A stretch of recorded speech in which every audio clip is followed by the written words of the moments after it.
एक एंटिटी, एक बुरी ताकत दिखाई गई है, जैसे कोई आत्मा वगैरह। वो एक कर्स शराब की तरह लोगों को मारती है। जो इंसान भी इस कर्स की लपेट में आता है, ये एंटिटी उसी को दिखाई देती है। और भी बहुत अजीबोगरीब चीजें उस इंसान को दिखाई देती है और उसके साथ होती है। एंटिटी उसे परेशान करती है, दिमागी तौर पर उसे इतना तड़पाती है कि वो इंसान पूरी तरह टूट जाता है, जिससे एंटिटी को मौका मिल जाता है और वो उस इंसान के मुंह में घुसकर उसे पोजेस्ट कर लेती है, यानी अपने कंट्रोल में। जिसके बाद इंसान अपनी जान लेने पर मजबूर हो जाता है। अब जिस टाइम एंटिटी से पोजेस्ट होकर इंसान खुद की जान ले रहा होता है, अगर वो करते हुए कोई दूसरा इंसान उसे देख ले तो कर्ज फिर उस इंसान पर चला जाता है और कुछ इस तरह ये कर्ज फैलता है। अब खुद को मारने से पहले उस इंसान के चेहरे पर बड़ी सी अजीब तरह की स्माइल होती है और ये मुस्कुराहट भी दरअसल उस इंसान के अंदर एंटिटी की होती है। मरने के बाद भी लाश के चेहरे पर वो स्माइल रहती ही है, इसीलिए तो इस फिल्म का नाम स्माइल है। अब इस कर्ज से बचने का तरीका ये है कि जब आप पर इस एंटिटी का कर्ज हो जाए और इससे पहले आपको पोजेस्ट करके मार दे, आपको किसी भी इंसान को मार देना, लेकिन हाँ शर्त ये है कि आपको उसे मारता हुआ कोई तीसरा इंसान देख रहा हो, क्योंकि इस तरह कर्ज उस पर चला जाएगा और आप आजाद हो जाएंगे। अब ऐसे ही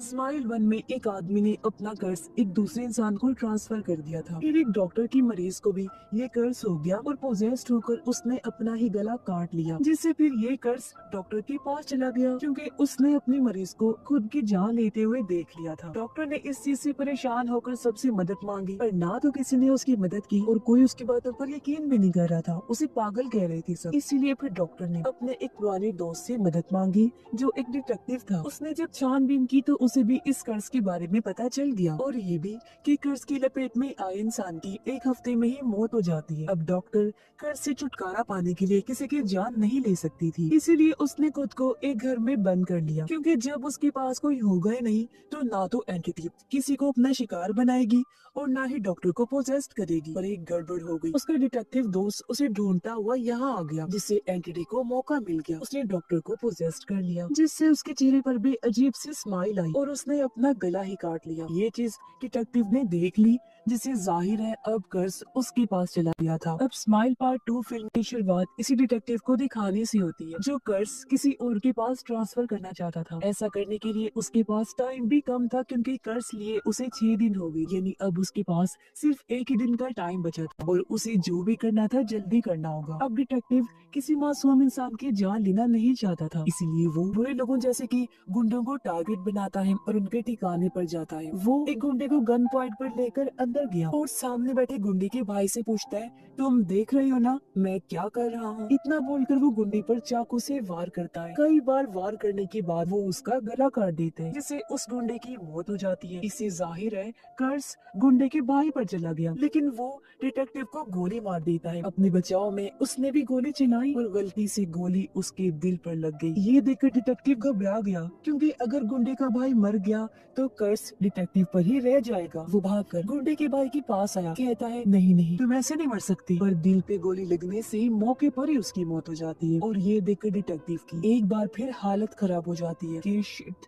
ये मैंने क्या कर दिया, कर्ज एक बार फिर मेरे पास ही रह गया। पर तभी वहाँ से एक लड़का निकल कर बाहर आया, जो नशे का लेन देन करने वाला डीलर था। अभी जो हुआ वो सब उसने छुप कर देख लिया था, जिससे कर्ज उस पर चला गया था। और ये सोचकर डिटेक्टिव की जान में जान आई कि शुक्र है आखिर मैं इस कर्ज से आजाद हो गया। वो खुश होते हुए यहाँ से जा ही रहा था कि तभी बाहर 2 गुंडों को देख लेता है। वो डिटेक्टिव को देखकर भागकर इस तरफ आने लगी, इसीलिए वो मेन दरवाजा बंद करके पिछले दरवाजे से निकलने की कोशिश करता है। पर तब तक वो अंदर घुस आए तो डिटेक्टिव जल्दी से निकलकर बाहर चला गया। पर घर के अंदर से एक गुंडे उस पर गोली चला रही थी। वो लड़खड़ाते हुए सड़क पर पहुंचा ही था कि तभी एक गाड़ी उसे घसीटते हुए उड़ा देती है। उसके रगड़ से सड़क पर खून की मोटी सी लाइन बन गई थी, जो बड़ी सी स्माइल लग रही थी, यानी उसकी मौत भी किसी न किसी तरह कर्ज की वजह से ही हुई। इसके बाद हम कहानी की मेन कैरेक्टर स्काई को देखते हैं। स्काई एक स्टार थी, एक काफी मशहूर सेलिब्रिटी। अपनी जिंदगी में वो पहले बहुत खुश रहा करती थी, पर हाल ही में उसके साथ एक ऐसा हादसा हुआ कि उसकी पूरी जिंदगी बिखर कर रह गई। उसकी गाड़ी का काफी बुरा एक्सीडेंट हुआ था, जिसमें उसके दोस्त की बहुत बुरी तरह से मौत हो गई। स्काई तो बच गई थी, पर उसे भी काफी चोटें वगैरह आई। अपने दोस्त का गम उसे बोल ही नहीं रहा था। अब उसका जिस्म पूरी तरह से ठीक तो हो गया था,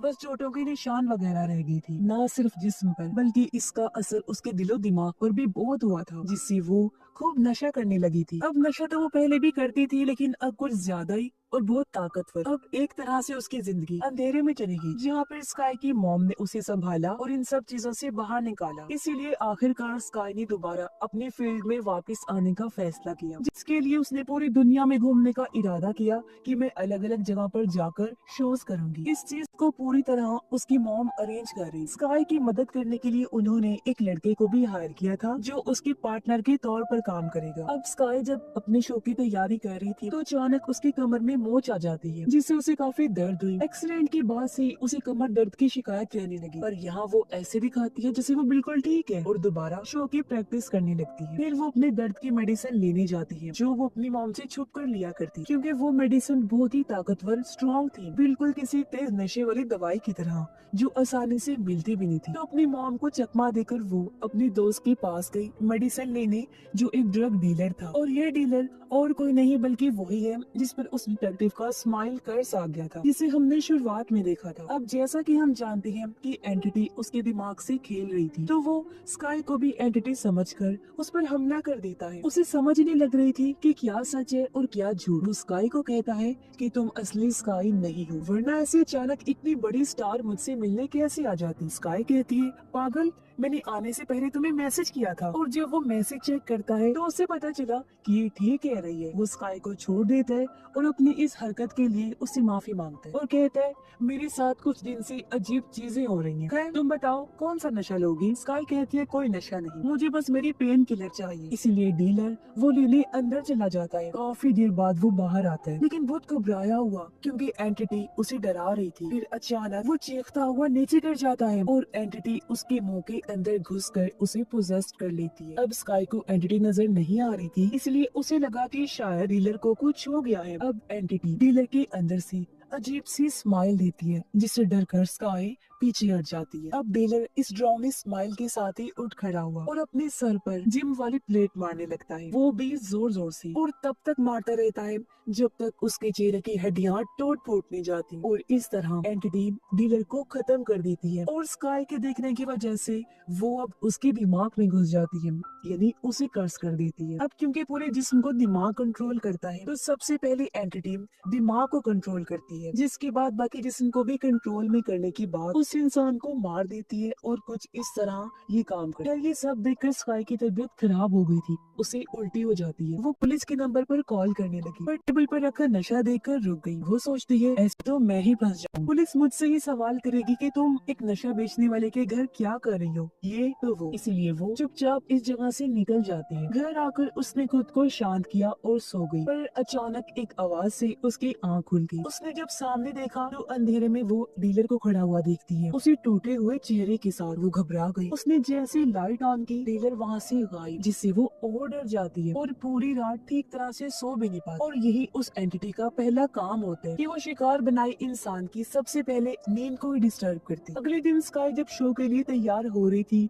तो वो काफी थकी थकी और परेशान सी दिखाई दे रही थी। उसकी मॉम पूछती है, तुम परेशान लग रही हो, क्या बात है बेटा, अगर कुछ है तो मुझे बताओ। पर स्काई कहती है, नहीं मॉम, ऐसी बात नहीं है, बस वैसी दिल उदास है। इस पर उसकी मॉम कहती है, तुम एक काम करो, अपने दोस्त को मैसेज करके बुला लो, उसे भी अपने साथ रखो टूर पर, वो तुम्हारी बेस्ट फ्रेंड है, तो तुम्हें उसके आने से अच्छा लगेगा, तुम्हारा दिल भी बहल जाएगा। पर स्काई ने मना कर दिया क्योंकि काफी महीनों से दोनों ने बात नहीं की। इसी बात को लेकर दोनों का झगड़ा हो गया था। फिर थोड़ा सोचने के बाद वो अपने दोस्त को मैसेज करने लगी। उसने मैसेज तो सेंड कर दिया था पर डिलीट कर दी थी क्योंकि वो उससे बात करने में हिचकिचा रही। अब तभी उसके पास किसी अनजान आदमी का मैसेज आया जो उससे पूछ रहा था कि क्या तुम कल रात डीलर के घर पर थी, जिससे स्काई बहुत परेशान हो जाती है कि अब ये कौन है। और फिर तभी डीलर की आत्मा उसे डराने लगी। वो शीशे में उसके पीछे खड़ा हुआ था, पर जब स्काई ने देखा तो उसके पीछे कोई नहीं था, वो बस शीशे में ही दिखाई दे रहा था। और अचानक डीलर की आत्मा स्काई का मुंह पकड़ के बड़ी सी स्माइल बना देता है, जिससे स्काई काफी घबरा जाती है। पर हम देख पाते हैं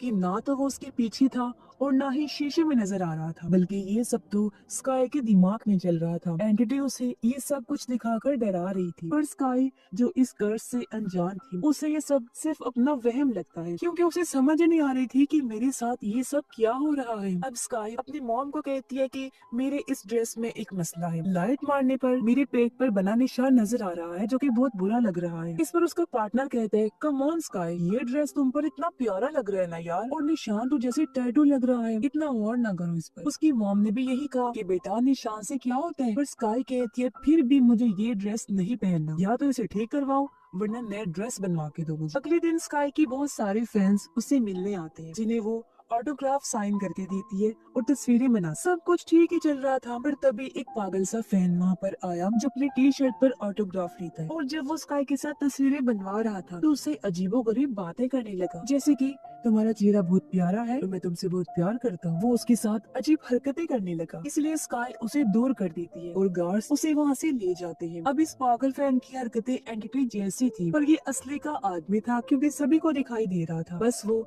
स्काई का दीवाना था। अब एक बच्ची फैन आती है स्काई के पास, वो कुछ बोलती नहीं, बस अजीब तरह से स्माइल करके उसे देखती रहती है। वो अपनी शर्ट पर ऑटोग्राफ लेती है और चुपचाप स्काई के साथ तस्वीर बनवा कर वहाँ से जाने लगती है, पर जाते जाते भी वो बड़ी अजीब सी स्माइल करके स्काई को देख रही थी। अब बच्ची का चेहरा नॉर्मल था और ऐसी अजीब चीज वो एंटिटी ही स्काई को दिखा रही थी, हालांकि बच्ची ऐसी स्माइल नहीं कर रही। अब उस अनजान आदमी की मैसेज से स्काई परेशान होती है। खुद को अकेला महसूस करके वो अपने दोस्त को कॉल करती है, पर फोन नहीं लगता, इसलिए स्काई उसके लिए मैसेज छोड़ती है कि मैं पुरानी बातों के लिए शर्मिंदा हूँ, मुझे माफ कर देना, तुम्हारी बहुत याद आ रही है, मैं तुमसे बात करना चाहती हूँ, फ्री होकर कॉल करना। फिर कुछ देर बाद उसकी दोस्त की कॉल आ भी गई। स्काई उसे कहती है कि मैं तुमसे मिलना चाहती हूँ। उसकी दोस्त ने जवाब दिया, ठीक है मैं आ जाऊंगी। अब इसे स्काई का मूड थोड़ा ठीक हो गया और वो पियानो बजाने लगी, गाना गुनगुनाने लगती है, पर तभी उसकी पानी वाली बोतल अपने आप ही नीचे गिरकर टूट जाती है। कांच को साफ करने के लिए वो जब स्वीपर लाती है तो उसे एक टी शर्ट मिलती है जो उसी पागल फैन की थी। स्काई ने जब आगे जाकर चेक किया तो उस फैन के बाकी कपड़े भी वहाँ पड़े हुए थे, और जब स्काई ने सामने देखा तो दूर अंधेरे में वो बिना कपड़ों के खड़ा हुआ था, और अब वो भागकर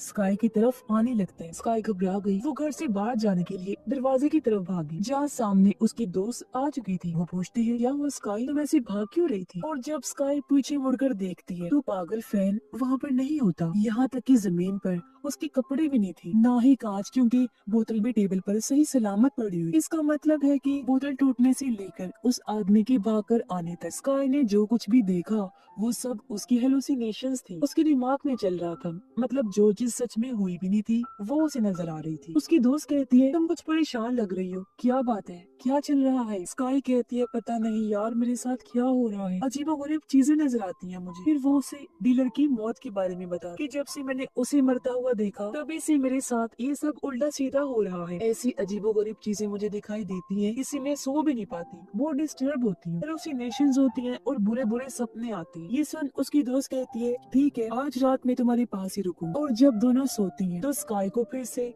रात में बुरा सपना आता है जिसमें वो अपने एक्सीडेंट के बाद का सीन देख, जहाँ गाड़ी उल्टी पड़ी थी, साथ में उसके दोस्त की लाश थी, वो भी बहुत बुरी हालत में क्योंकि वो कटी कटी थी और दांत भी टूट गए थे, और वो जोर जोर से रो रही थी। स्काई की आंख तो कब से खुल चुकी थी, और अब जब वो अपने साथ में अपनी दोस्त को सोता हुआ देखती है तो अचानक उसकी दोस्त भी जाग गई, जो अजीब तरह से स्माइल करके उसे देखने लगती है। पर अगले ही पल जैसे उसने स्काई को डराया, स्काई की आंख खुल जाती है। उसने देखा कि ये भी मेरा सपना ही था। अब सुबह हो चुकी थी। स्काई अपनी दोस्त को कहती है कि मेरे साथ शो पर चलो, और उसकी दोस्त ने मना कर दिया। वो कहती है कि मुझे मेरे किसी और दोस्त के पास जाना है। तभी उसकी मॉम आ जाती है। वो स्काई पर गुस्सा करने लगी कि अभी तक तुम यहाँ पर क्या कर रही हो, सारे लोग तुम्हारा इंतजार कर रहे हैं। तब स्काई भी फौरन वहाँ से चली जाती है। अब यह अजीब से नोट करने वाली बात ये है कि उसकी मॉम ने स्काई की दोस्त को पूरी तरह नजरअंदाज कर दिया, उसका हाल चाल तक नहीं पूछा। हालांकि वही तो स्काई को जोर दे रही थी कि अपनी दोस्त को बुला लो। अब ऐसा उन्होंने क्यों किया था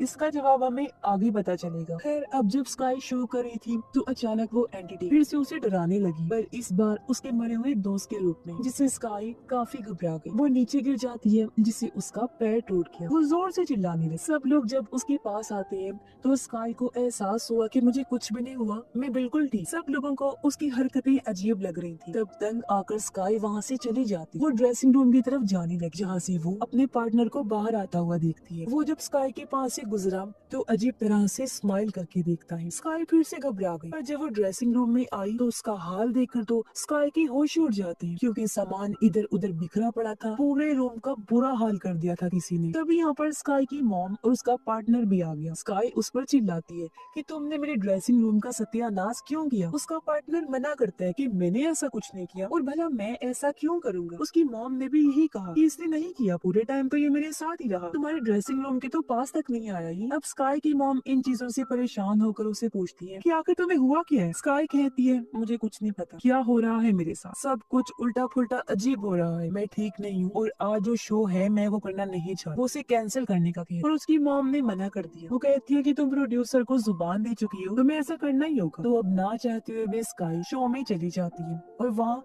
स्पीच देने लगी, पर जो स्क्रीन थी वो अचानक से धोखा दे देती है क्योंकि बंद पड़ गई। इसीलिए स्काई अपने पास से बातें बनाकर बोलने लगती है जो जो उसके दिल में आ रहा था और उसकी बातें ऑडियंस को काफी अजीब लगती है। अब स्काई ऐसी अजीब सूरत हाल में फंस गई थी कि उसे समझ ही नहीं आ रही थी कि क्या करूं। पर स्क्रीन एक बार फिर चलने लग गई और उसे देखकर ही स्काई स्पीच देने लगती है। पर आखिर में उसने बड़ी अजीब बात बोली। वो कहती है और अब मैं स्टेज पर बुलाना चाहती हूँ पॉल को। जो सुनकर ऑडियंस यहाँ तक कि खुद स्काई भी काफी चौंक जाती है क्योंकि पॉल तो उसका मरा हुआ वही दोस्त था जिसके साथ उसका एक्सीडेंट हुआ था। दरअसल स्क्रीन बिल्कुल ठीक थी, कभी खराब हुई नहीं। वो तो एंटिटी ने उसके दिमाग के साथ ऐसा किया कि उसे स्क्रीन खराब नजर आई। और अब उसका दोस्त पॉल जो ऑडियंस के बीच बैठा हुआ था अजीब सी स्माइल के साथ उठ खड़ा हुआ और उसकी तरफ ही बढ़ने लगता है, जो चीज भी सिर्फ स्काई को ही नजर आ रही थी। वो अजीब सी स्माइल करके स्काई के पास स्टेज पर आ जाता है। उसे देख स्काई ने आंखें बंद कर ली, मगर जब उसने आंखें खोलकर देखा तो पॉल गायब। लेकिन एकदम से आकर वो स्काई को पकड़ लेता है और इससे वो इतना ज्यादा घबरा जाती है कि एक बुरी औरत को धक्का लगने से वो स्टेज से नीचे गिर जाती है। स्काई की मॉम और प्रोड्यूसर उनसे माफी मांगकर मामले को निपटाते हैं। अब स्काई के पास उस अनजान आदमी का मैसेज आया जो उसे कहता है कि तुम बहुत बड़ी सीरियस खतरे में हो, मैं तुम्हारी मदद कर सकता हूँ, मुझसे आकर मिलो। अब स्काई के पास और कोई रास्ता तो था नहीं, इसलिए वो उस आदमी से मिलने चली जाती है जो एक नर्स था। वो स्काई को कर्स और एंटिटी के बारे में सब कुछ बता देता है। तब स्काई पूछती है कि तुम ये सब कैसे जानती हो। वो नर्स कहता है क्योंकि मेरा भाई भी उस कर्स का शिकार हो चुका है जहाँ उसने अपना गला काट कर अपनी जान ले ली। फिर वो एंटिटी को खत्म करने के लिए बड़ा ही अजीब तरीका बताता है। वो कहता है कि जहाँ तक मेरा ख्याल है इस एंटिटी को जिंदा रहने के लिए होस्ट की जरूरत पड़ती है, यानी जिसे वो अपना शिकार बनाकर कर्स्ट करता है। बिना होस्ट की एंटिटी जिंदा नहीं रह सकती और अभी उसकी होस्ट तुम हो। एंटिटी को खत्म करने के लिए हमें तुम्हें मारना होगा, पर हाँ तुम पक्का नहीं, बस कुछ देर के लिए ही मरोगी। मैं तुम्हें आर्जी तौर पर कुछ देर के लिए मारूंगा, एक इंजेक्शन के जरिए मैं तुम्हारा दिल बंद कर दूं। फिर कुछ मिनट के बाद जब ये एंटिटी खत्म हो जाएगी तो तुम्हारे दिल को फिर से ठीक करके तुम्हें दोबारा जिंदा कर दूंगा। ये रिस्की जरूर है लेकिन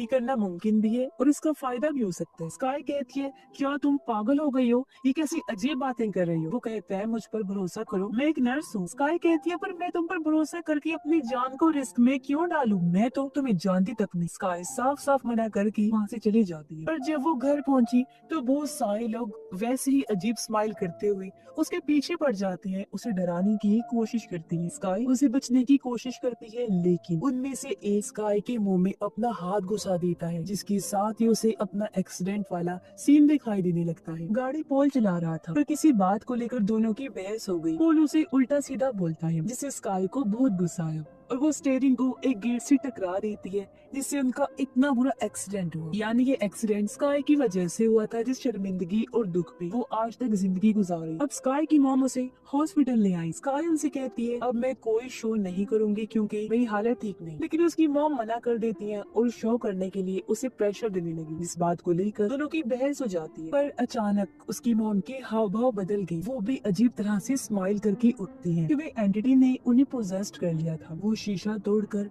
कांच का टुकड़ा लेकर स्काई के पास आ गई और उसके सामने ही खुद पर वार करने लगती है। अपनी गर्दन, मुंह, आंखें सब उन्होंने चीर दी थी जिससे उनकी दर्दनाक मौत हो जाती है, जो देखकर स्काई बहुत ज्यादा घबरा गई थी। पर अगले ही पल उसने देखा कि कांच का टुकड़ा तो मेरे हाथ में है, जिससे वो समझ गई कि एंटिटी ने मुझे अपने कंट्रोल में करके मेरे हाथों मेरी माँ का खून करवा दिया। वो बहुत ज्यादा घबरा जाती है, उसके पूरे कपड़े खून से भरे हुए जिससे अब वो और मुसीबत में फंस सकती थी। वो खुद को शांत करके अपना चेहरा साफ करती है, पर खून तो कपड़ों पर भी लगा हुआ था, जो छुपाने के लिए वो हुडी पहन लेती है, पर हुडी से भी खून नजर आ रहा था। लेकिन घबराहट में वो ऐसे ही बाहर चली गई यहाँ से भागने के लिए, पर स्काई को उसका पार्टनर देख चुका था। वो चिल्लाने लगा, शोर मचा देते हैं, जिससे सभी का ध्यान स्काई की तरफ जाने लगता है। उसे कुछ लोग पकड़ने आए। अब खुद को फंसता हुआ देखकर स्काई चलाकी से गार्ड से गन छीनती है, फिर हवा में शूट करके वहाँ से भाग जाती है। बाहर स्काई को उसकी दोस्त मिल गई, जो पूछती है ये तुम्हारे कपड़ों पर खून कैसे लगा। स्काई कहती है अभी मेरे पास ये समझाने का टाइम नहीं है। फिर वो गन पॉइंट पर एक आदमी से उसकी गाड़ी छीन ली। स्काई की दोस्त कहती है मैं भी तुम्हारे साथ चलूंगी, गाड़ी मैं चलाऊंगी क्योंकि तुम अभी इस हालत में नहीं हो। दोनों गाड़ी में बैठी और वहाँ से निकल जाती। पर तभी स्काई के पास उसकी दोस्त का ही कॉल आता है, जो देखो काफी चौंक गई क्योंकि उसकी दोस्त तो साथ ही बैठी है और गाड़ी चला रही है। पर स्काई को समझ आता है कि अब जाकर मेरी दोस्त ने मुझे कॉल की है, यानी जब स्काई ने उसे मैसेज छोड़ा था तो फौरन उसकी कॉल नहीं आई थी, बल्कि आज उसने कॉल की, जिसका मतलब है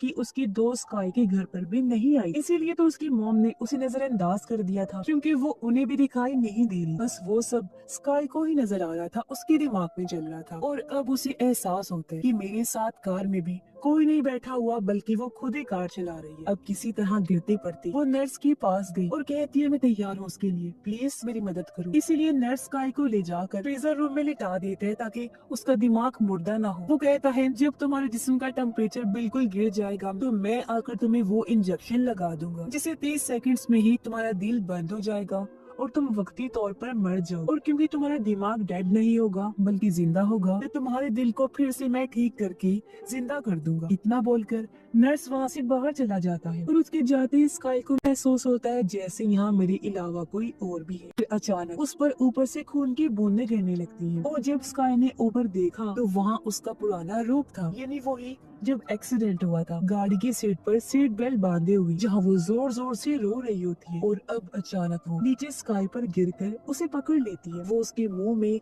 हाथ डालकर उसे पोजेस्ट करने लगती है, क्योंकि ये एंटिटी थी। और किसी तरह स्काई खुद पर कंट्रोल करके उसकी उंगलियां ही काट लेती है, जिसके बाद वो खुद ही इंजेक्शन लगा लेती है। इससे वो एंटिटी चिल्लाने लगी। अब एंटिटी को परेशान देखकर स्काई को लगा कि मैंने एंटिटी को हरा दिया है, पर अगले ही पल उसने देखा कि मेरे हाथ में कोई इंजेक्शन नहीं है, यानी एंटिटी एक बार फिर उसके दिमाग से खेल गई। यानी इंजेक्शन उसके पास था भी नहीं और उसे नजर आया, जो देखकर एंटिटी उसे टॉन्ट करवाकर हंसने लगती है और कहती है अब तुम्हारे दिमाग पर पूरी तरह से मेरा कंट्रोल है, अब हमेशा तुम वही देखोगी जो मैं तुम्हें दिखाना चाहती हूँ। इतना बोलकर एंटिटी उसे अंधेरे कमरे में बंद कर देती है। फिर अगले सीन में स्काई खुद को स्टेज पर एक शो में देखती है, जहाँ लाखों ऑडियंस उसे देख रही है। ऑडियंस में वो अपनी मॉम को भी देखती है, जो जिंदा थी, जिससे यहाँ हमें पता चला कि कमरे में जब इतने सारे लोगों ने स्काई पर हमला किया था, उस टाइम भी एंटिटी ने पूरी तरह उसे अपने कंट्रोल में कर लिया था। और उसके बाद स्काई ने जो कुछ भी देखा, यानी हॉस्पिटल वाले सीन से लेकर अब तक, वो सब स्काई के दिमाग में ही चल रहा था। वो पूरी तरह अपनी होश खो बैठी थी और उसे पता ही नहीं था